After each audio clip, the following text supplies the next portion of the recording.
Bonsoir mon frère, pouvez-vous me dépanner? Chez Orange, nous pensons que vous ne devez pas tomber en panne de produits de communication. Avec ADG Crédit, nous allons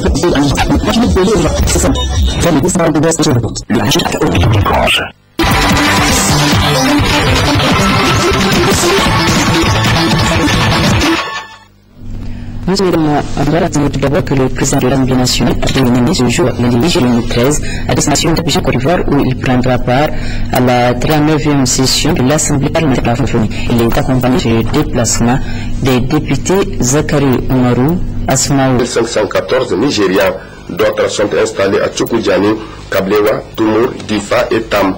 Dans le cadre des différents appuis à ces personnes, le gouvernement de la République fédérale du Nigeria, a souligné Hassan Ardou Ido, a apporté 300 tonnes de produits divers distribués sans distinction à tous les déplacés. C'est pourquoi il a saisi cette occasion pour demander à son Excellence El Hadji Zanna Oumar Mustafa de transmettre tous ses remerciements à son Excellence Goodluck Jonathan, président de la République fédérale du Nigeria, pour ce geste noble. Au terme de son intervention, le secrétaire général de la région de Difa, M. Hassan Ardou Ido, n'a pas manqué de dire de vive voix que ce déplacement de Bosso nous conforte et conforte les personnes réfugiées et témoigne de tout l'intérêt qui leur est accordé par les autorités de l'État de Borno, avec à leur tête son Excellence Kashim Shettima, gouverneur du dit État, à qui il a également transmis ses remerciements. Intervenant à son tour, le vice-gouverneur de l'État de Borno, El Hadji Zanna Oumar Mustafa, s'est d'abord appesanti sur l'excellence des relations séculaires, d'amitié, de fraternité et de bon voisinage qui unissent le Niger et le Nigeria, deux peuples frères dont leur histoire tire ses racines du même socle, avant de développer l'objet de son déplacement. El Hadji Zanna Oumar Mustafa devait par la suite, au nom des plus hautes autorités nigériennes et du sien propre, exprimer toute sa profonde gratitude et reconnaissance totale aux plus hautes autorités nigériennes, avec à leur tête son Excellence Issouf Mahamadou, président de la République du Niger, pour les facilités et l'attention toute particulière accordée à ces déplacés, ceux qui du reste ont permis de les maintenir sur place jusqu'à ce jour où l'on assiste déjà à un retour de l'accalmie dans plusieurs zones touchées par ce phénomène d'insécurité. C'est justement dans ce sens qu'il a invité l'ensemble de ces déplacés de préparer leur retour tout en les rassurant des mesures prises par l'État de Borno pour venir à bout de cette préoccupation. Signalons enfin qu'au terme de cette rencontre, une fatia a été dite afin que Dieu le Tout-Puissant, le Miséricordieux, bénisse le Niger et le Nigeria. La Banque africaine de développement et la Sony-Bank ont décidé de conjuguer leurs efforts pour promouvoir le développement du système financier et soutenir le secteur privé. Environ 13 millions d'euros seront débloqués pour financer ce projet.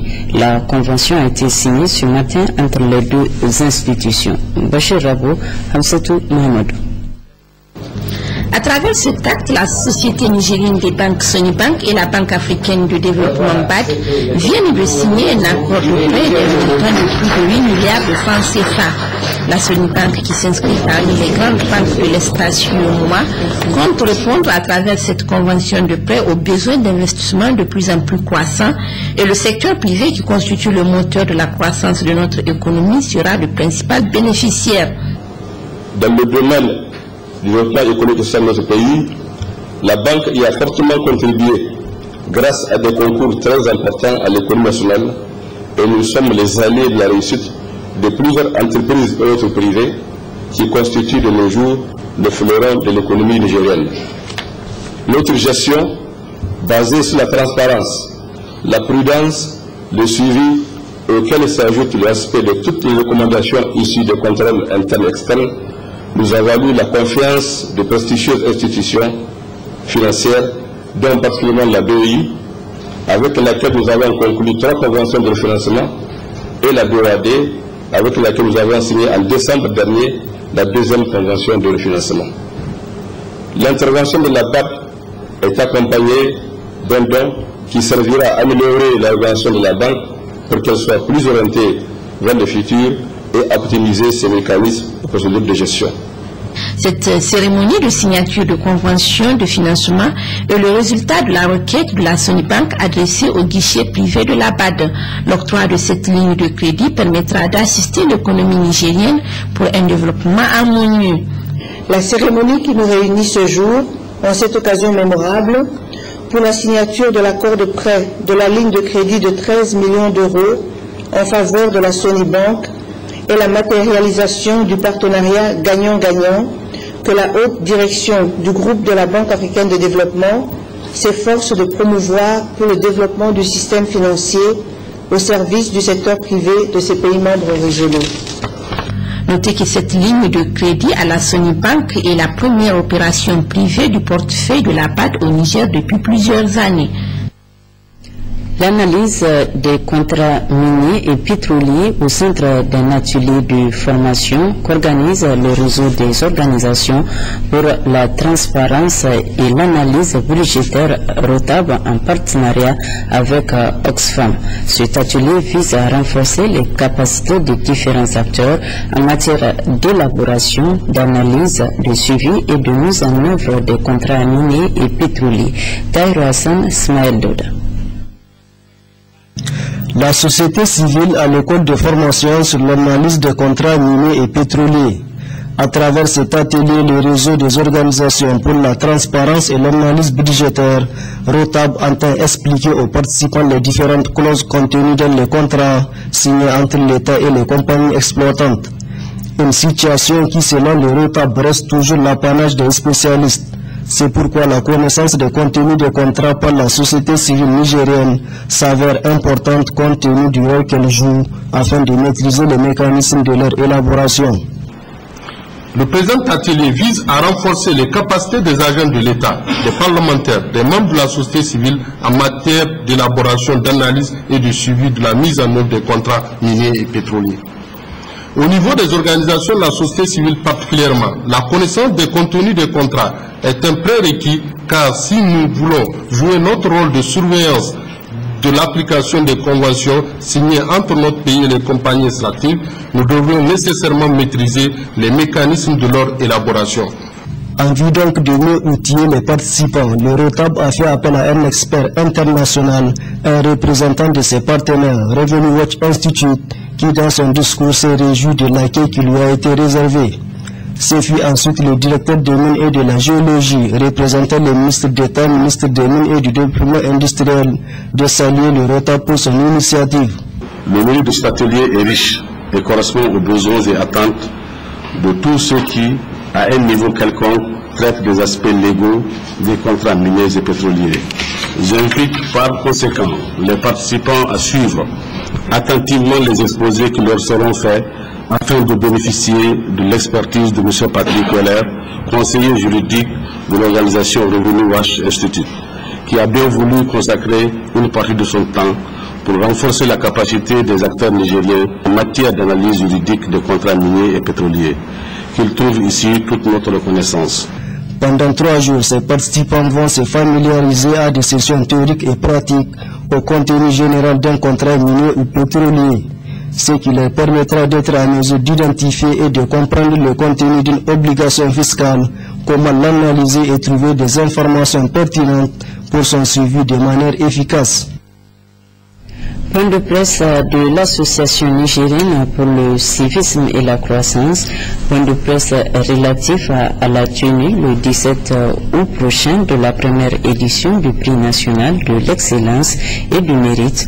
L'association sollicite la contribution de tous pour la réussite de l'événement.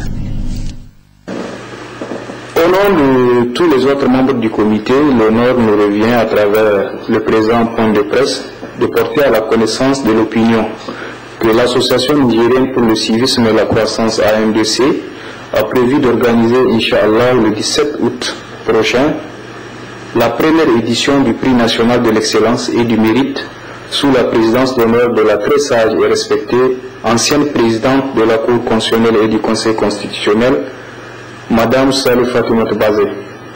C'est donc l'occasion pour nous d'exprimer sincèrement notre profonde reconnaissance à cette icône nationale qui est notre présidente d'honneur pour la marque de confiance exceptionnelle à notre association et pour l'honneur et le privilège dévoué à la promotion de la culture de l'excellence et du mérite. Aussi, avons-nous le devoir moral de saluer l'attention particulière accordée à cette initiative par son Excellence, Monsieur le Premier ministre chef du gouvernement, ainsi que la volonté du ministre des Enseignements moyens et supérieurs et de la recherche scientifique qui, dans une sagesse admirable, n'a pas tardé de nous confirmer son acceptation de parrainage de la cérémonie marquant la première édition du Prix national de l'excellence et du mérite, à la suite d'une rencontre à son cabinet le 29 mai dernier.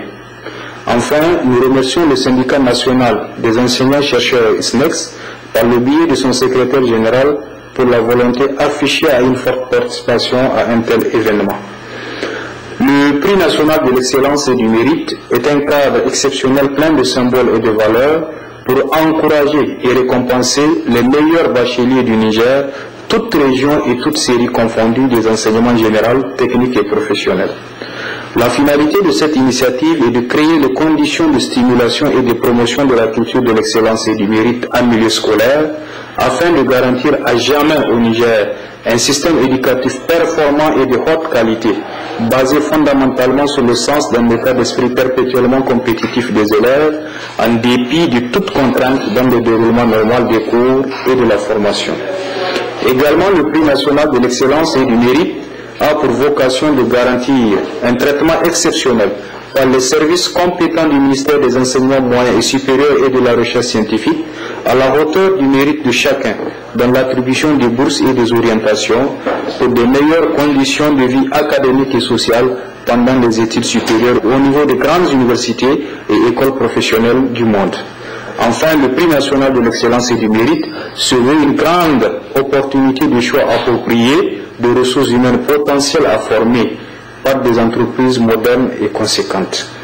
Ainsi, au regard de la portée nationale et de la valeur ajoutée indéniable dans les stratégies de recherche d'un système éducatif performant et de haute qualité, nous savons compter sur la mobilisation exceptionnelle et la contribution de tous les acteurs clés du développement national pour réussir ensemble la première édition du Prix national de l'excellence et du mérite qui se tiendra sous la présidence d'honneur de Mme Sali Fatima Tabazei, ancienne présidente de la Cour constitutionnelle et du Conseil constitutionnel. En page sportive de cette édition, retenez comme match aller des éliminatoires du CHAN Afrique du Sud de 2014, le MENA du Niger s'est incliné samedi dernier à Ouagadougou sur le score de 0-1 devant les étalons du Burkina Faso. Le MENA, selon les techniciens, doit travailler davantage pour remporter la manche retour qui aura lieu dans 2 semaines à Niamey pour arracher la qualification à cette 3e édition du championnat d'Afrique des Nations. Isaac Issa Moussaïaya. C'est une équipe burkinabé en vert, dubitative et même craintive qui a entamé le match face à un MENA du Niger en orange, théoriquement plus fort sur la base des statistiques et mieux préparé étant donné la présence d'un grand nombre de ces éléments dans l'équipe A. Mais très vite, les choses vont changer étant donné le repli du MENA en respect de la consigne qui était de ne pas encaisser de but tout en essayant d'en marquer au moins un en contre-attaquant. La mission elle est très simple, elle est de conserver intactes nos chances pour le match retour qui a lieu fin juillet à Niamey et puis surtout de ne pas encaisser de but et puis si possible procéder en contre et marquer. Avec 2 défenseurs centraux, Koné Jean Marcelin et Souleymane Amadou au four et au moulin, malgré les insuffisances des 2 latéraux, le MENA a su respecter le mot d'ordre défensif, mettant pratiquement le portier Saminou Rabo en vacances. Mais par contre, là où le MENA a lamentablement échoué, c'est au milieu de terrain, où l'animation du jeu était l'apanage des seuls burkinabés. Quant à l'attaque, elle est très peu inspirée. Les quelques rares ballons envoyés aux attaquants n'ont pas été très bien exploités par ces derniers incapables de contrôler la balle ou de la conserver et solliciter l'appui de leurs coéquipiers. Le MENA n'a su faire aucun tir cadré au bout de la première période qui s'était soldée sur le score de parité 0-0. À la reprise, malgré quelques remaniements, la situation reste telle et avec la pression des Burkinabés, les erreurs défensives se multiplient. À la 85e minute, suite à une énième erreur du latéral droit Bachar Mohamed, totalement méconnaissable, la relance en catastrophe renvoie la balle au Burkinabé Kaboré Youssouf, bien placé à l'entrée de la surface nigérienne.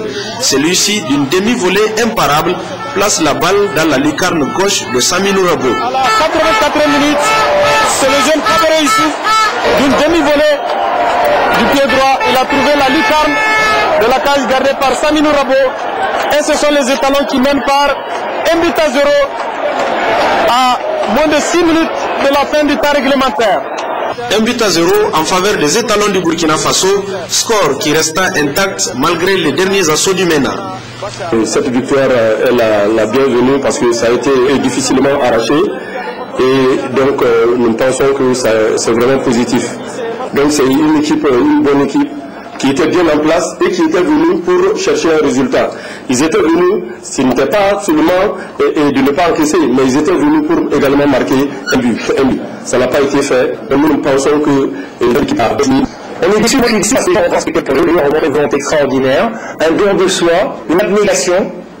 Mais c'est vrai que c'était pas facile moi j'avais dit, on n'encaisse pas et on essaie de marquer un but. On connaît l'importance du but à l'extérieur, ça n'a pas été le cas de ça.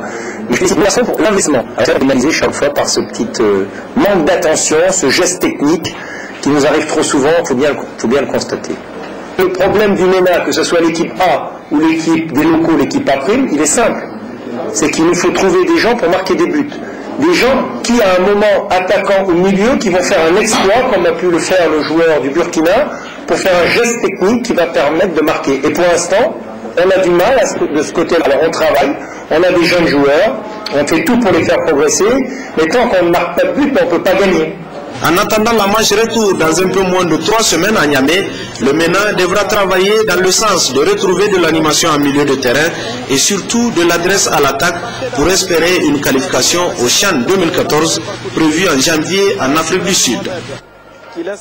Et pour finir, la météo prévoit des activités pluvio-orageuses faibles à modérées en cours de nuit sur le Dindi, le sud de Manga et Damagaram et un passage nuageux sur le Kawar et le Tamasna. Voilà, mesdames, ce sera tout pour ce qui est de cette édition. Merci de l'avoir suivi.